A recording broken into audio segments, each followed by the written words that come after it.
The true cradle of American popular music is the Mississippi Delta. Blues, soul, rock and roll can all be traced back to this fertile region that runs roughly from Vicksburg, Mississippi to Memphis, Tennessee. It's an area steeped in history, some of it painful, much of it joyous, kind of like the lives of the immortal artists who called the region home. In late 2018, the hard rock team traveled to Memphis for the annual Mempho Festival. The journey led us right through the heart of the Delta, straight up Highway 61 through Clarksdale, Mississippi, all the way to Beale Street in Memphis, and into a world rich with music, culture, and cuisine. Along the way, we met up with some incredible people, like juke joint mainstays the Stone Gas Band, culinary legend Martha Foose, and renowned record producer Terry Manning. They were our guides for an unforgettable adventure.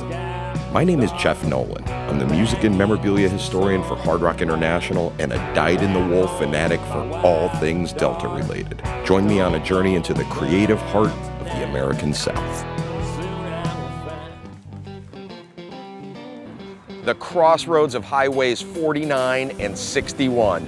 The crossroads. This is it. It's ground zero for American blues here in Clarksdale, Mississippi. The heart of the Delta, the heart of cotton country. It's an extraordinary place. Mythologically, Robert Johnson himself sold his soul to the devil right here. This whole area is just steeped in history and the blues. Never thought I'd make it here. Here we stand. You know, we can discuss and study and analyze this music and this culture and this area, the Delta. We can do that all day long, and it's fun, but in the end, it's kind of meaningless. If you really want to know what it's all about, there's only one thing to do: get the music.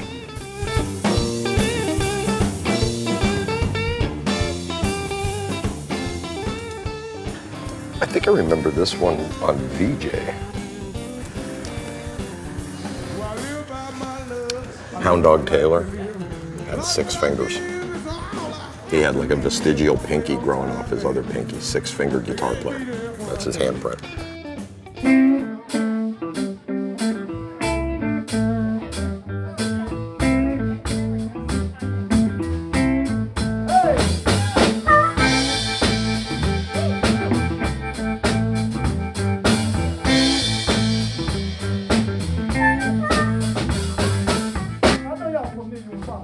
All right, we are at Reds in Clarksdale, Mississippi, the motherland, the mothership, the motherlode of Delta blues.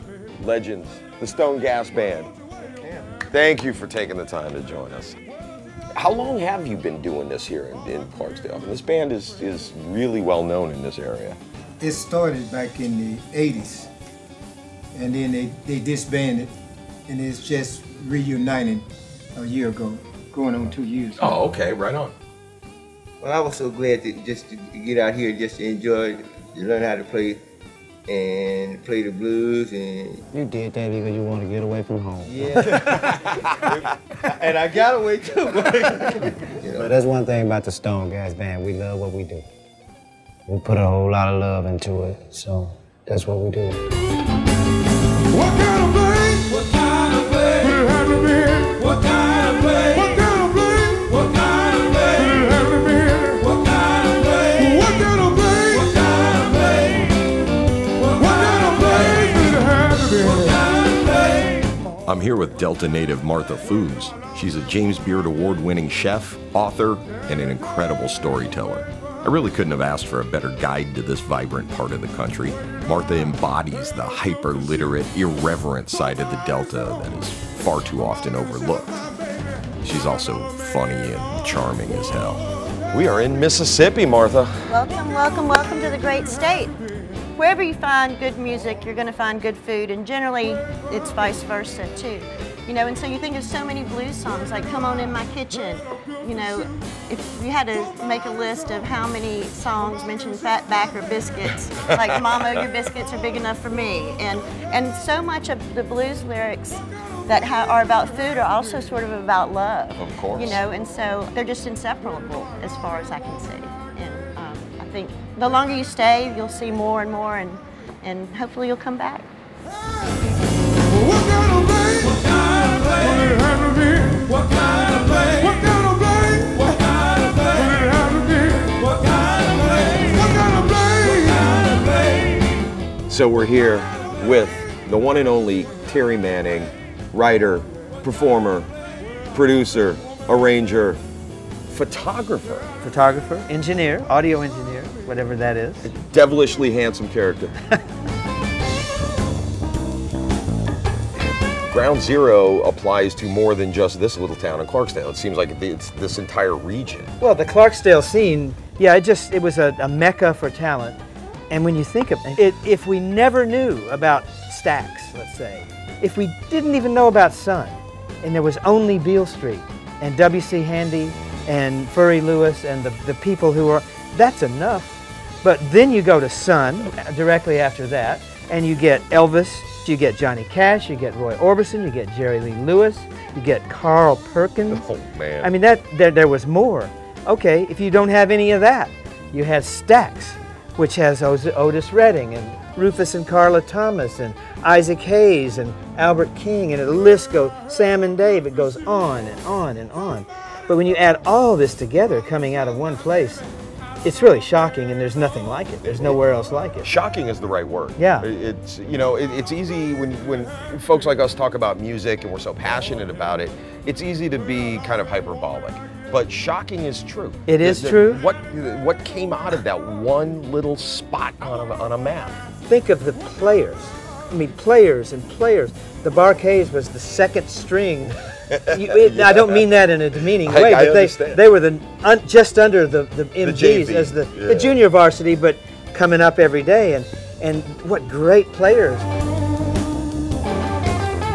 You mentioned Booker T and the MGs. You've got exactly 50-50 integrated band at a time when that just didn't happen. Let me tell you, that is the thing that in my heart, I love the most. But if you went in the door at Stax, completely gone. Like you say, it was literally half black, half white, almost if by the numbers, if you counted them up. But nobody cared about that. They didn't care what race you were, what gender you were, what religion, color, anything. Just a music family. You saw when I saw David the other day, David Porter. It's like a brother you haven't seen for a while. It really is like that, and every Stax person just almost comes to tears when you see another Stax person from in the day. I saw James Alexander in the Bar-Kays, and we were just, it's like, 45 years hadn't passed, and we were just, like yesterday friends. I saw that so many times at that festival. Yep, Stax was that way, and Memphis music was that way. Cheers, Terry. Thanks. Thank you so much for taking the time, man. Thank what you. a pleasure talking to you. Terry Manning. So we checked out music, Memphis style. The next thing you have to do in Memphis is barbecue. At the Cozy Corner, Miss Desiree has been here for decades, making some of the best barbecue in Memphis, and her specialty is the barbecue Cornish hen, which you don't find in every barbecue joint, so I think we should head inside. Ooh, Daddy, let's do it.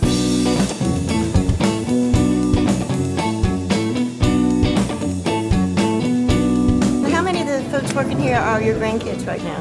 Well, or do you just take them all in as grandkids? no, well, really, that's basically it. Everybody calls me grandma. Even people close to my age call me grandma. Okay, that's the ribs, and people eat more without the sauce than they do with the sauce. My husband believed that if it's not good without the sauce, you don't eat it. They're not fit to eat, so don't eat them wherever you go. And but I like the sauce. Y'all do sliced pork, and a lot of people in Memphis are pulled pork people. But I kind of like it better.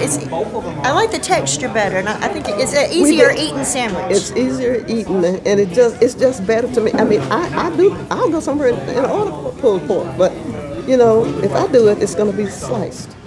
Y'all had done the Cornish hens out at your restaurant in Colorado, and you were saying that people are as amazed today when they come in and hear it They as they are were as in the amazed 50s. in the 50s that, well, what is that? And everybody loves them when they get them.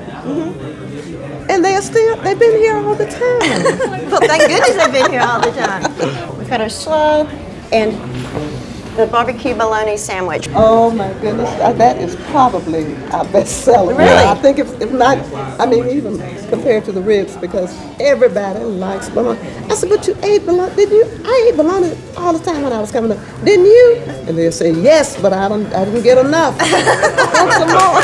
Oh, wonderful. I'm not shy. I'm getting it right now, too. All right. Thank you so much, and I just see a whole nother generation coming up and the continued success of everything y'all are We doing. are truly blessed, and that's my youngest grandson. And of the 4 generations, he is the only one that looks like me. The rest of them look like that man around the corner on that wall. Well, My yeah, husband. I hope so.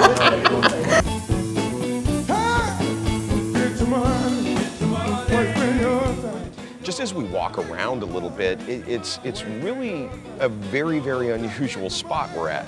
And the shacks that are all around the property, now, these are things that they've collected from other farms Some and were plantations. initially here and have been moved here. There's a lot of house moving. That's another strange thing we do around here. Instead of just building something new, we'll just move it to somewhere else. And we've got a lot of, folk art that just sort of happens, and so a lot of that's collected around here, but also we've got things like bottle trees, which Eudora Welty called it poor man's stained glass.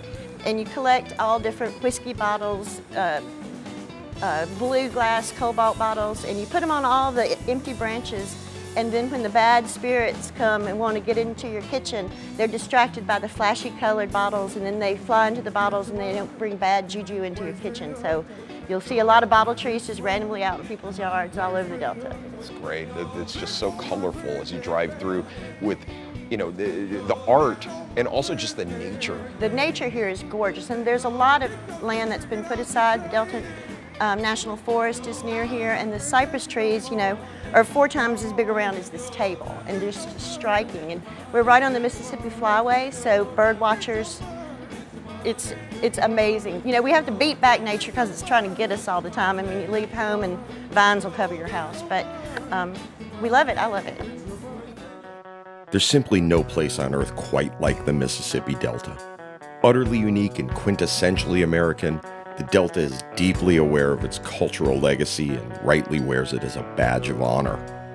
Its eccentricities are heavily ingrained, and its people fiercely proud of their place in history. And they should be. This region gave the world the blues, Stax Records, the soul movement, Sun Studios, the birth of rock and roll, iconic power pop groups, and spectacular R&B. It's the motherland, the mothership, the motherlode. The Delta is a living monument to human creativity, and it continues to produce some of the best music in the world. And the food? Forget it. It cannot be beat. This was an unforgettable journey, and I encourage you to make the pilgrimage yourself. I can't wait to go back.